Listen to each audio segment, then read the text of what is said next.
Bien, seguimos con ustedes, 1:41 de este miércoles 11 de mayo. El Foro Cívico es un espacio que desde hace un par de años ha estado recibiéndose en medios de comunicación y se ha descrito como un espacio diverso, plural e incluyente para la reinstitucionalización del país. Espacio que en los últimos días ha tenido acercamientos con la plataforma unitaria para retomar el diálogo entre gobierno y oposición, un escenario que se establece en México. Han planteado una agenda social y de derechos humanos y también una agenda que sea concreta, que pueda llevar resultados reales a la sociedad. Keta Estefani es parte de este Foro Cívico, a quien agradecemos que nos acompañe esta tarde, además del sector universitario de FAPUP. Muchísimas gracias por estar con nosotros. Bueno, gracias por la invitación.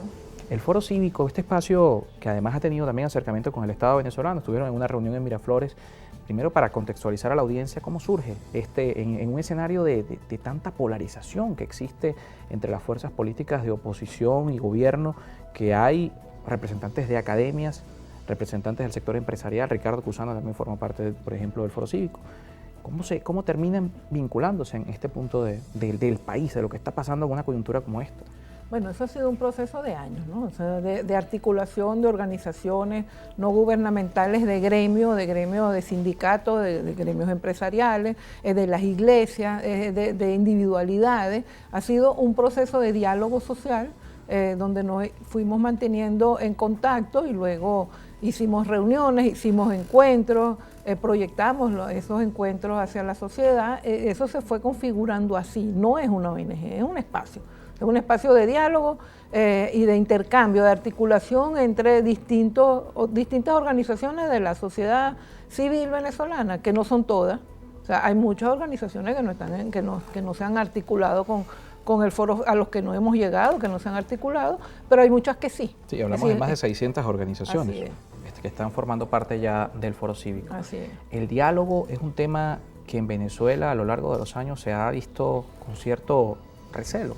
Quienes en el pasado hablan de dialogar, de acercamiento con el gobierno, han sido tachados de colaboracionistas, han recibido señalamientos. ¿Cómo lo evalúa el Foro Político y por qué participar en este punto del diálogo? Bueno, yo creo que eso fue una de las cosas que nos fue acercando, porque tú no puedes, el diálogo siempre es con el otro.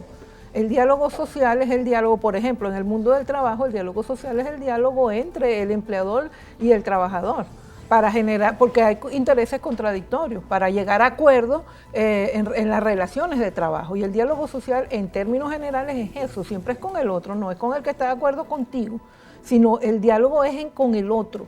Y en Venezuela, como en toda sociedad compleja, hay distintos intereses contradictorios, y se tiene que generar ese diálogo para la solución de los problemas que son de todos, porque al final el tema de la desnutrición ataca a todos los niños que no tienen acceso a la alimentación, independientemente de cuál pueda ser la posición política en su familia o en su comunidad. Es decir, hay unos problemas que no son comunes. Y hay unas consecuencias de la ausencia de diálogo y de la crispación y de la polarización que están afectando a toda la sociedad. Hablan precisamente en el Foro Cívico de una agenda que se construye en función del tema social y de los derechos, que es el foco de todo esto. Así es, porque en Venezuela los derechos humanos están seriamente comprometidos. Tanto los derechos civiles, es decir, nosotros hemos tenido una represión atroz, hemos tenido torturados, detenidos, perseguidos, el derecho a la protesta pacífica ha sido impedido. También hemos tenido dificultades con el derecho de la libertad de expresión, ha habido persecución de periodistas, había cierre de medios, están los derechos sociales, económicos y culturales también. Es decir, el derecho a la educación en Venezuela, yo lo vengo sosteniendo, están suspendidas las garantías sobre ese derecho. Es decir, cada vez es más elitesco el acceso a la educación en Venezuela por la crisis que se ha generado en el sector, o el derecho a la salud. Es decir, todos los derechos en Venezuela están comprometidos, y eso es lo que nosotros estamos reivindicando, la necesidad de una agenda que restituya esos derechos para toda la población, sin distingo.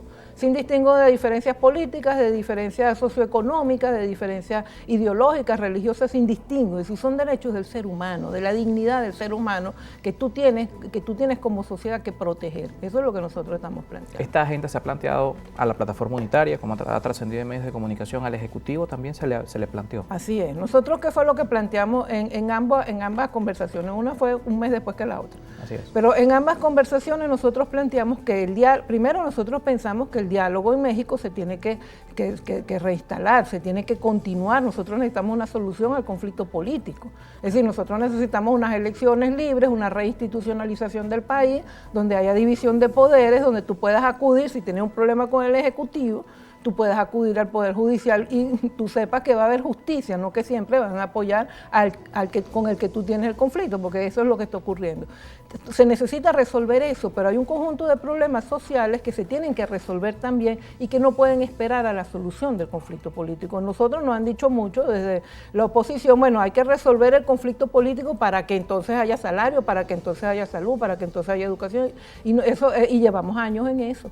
Entonces, ¿qué pasa con el niño que no fue a primer grado cuando me empezaron a decir eso hace 6 años y tenía 7 años, ahorita tiene 13 y no ha ido a primer grado? Y ya está, pues, ese ya está, ese ya no fue a la escuela cuando le correspondía ir, debería estar entrando a bachillerato y no ha tenido las primeras letras. Entonces no puede la sociedad seguir esperando, sin contar la cantidad de gente que ha fallecido porque no ha atendido atención médica, los niños desnutridos en la misma situación, son daños irreversibles que tú tienes en una población. Entonces nosotros queremos que en el diálogo en México además se incorporen esos temas de los derechos, de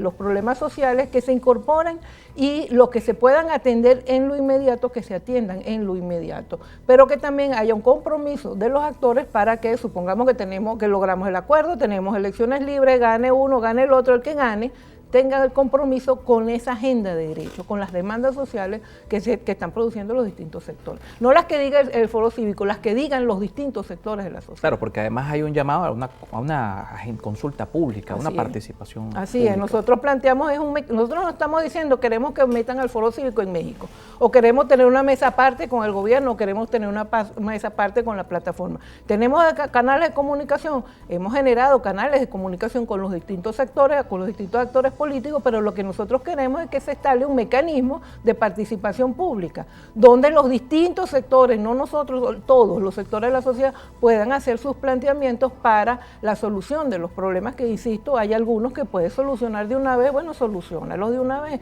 lleguen a acuerdos en relación con, por ejemplo, el tema de la ayuda humanitaria. Hay asuntos de la ayuda humanitaria que se pueden poner de acuerdo con las organizaciones no gubernamentales, con los actores políticos que estén involucrados y con el gobierno para facilitar esa ayuda humanitaria que es tan necesaria, porque estamos en una emergencia humanitaria compleja continuada. Ya son muchos años en emergencia humanitaria. Es continuada y eso lo que hace es profundizar el daño a nuestra población.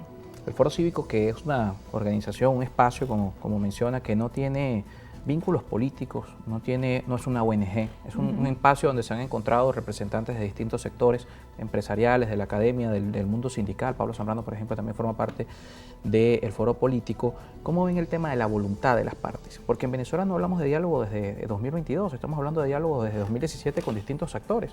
¿Cómo ve la voluntad el Foro Cívico de las partes de poder entender esta agenda, que es muy distinta a que el Estado venezolano plantea el levantamiento de sanciones y la oposición en Venezuela pide elecciones presidenciales? Pareciera haber una traba respecto al avance de las negociaciones, porque ambas partes piden sus piezas fuertes de negociación, por supuesto, pero hay voluntad de poder incluir estos temas. Lo conversamos luego de la pausa con nuestra invitada, que es Estefany, vocera también del Foro Cívico.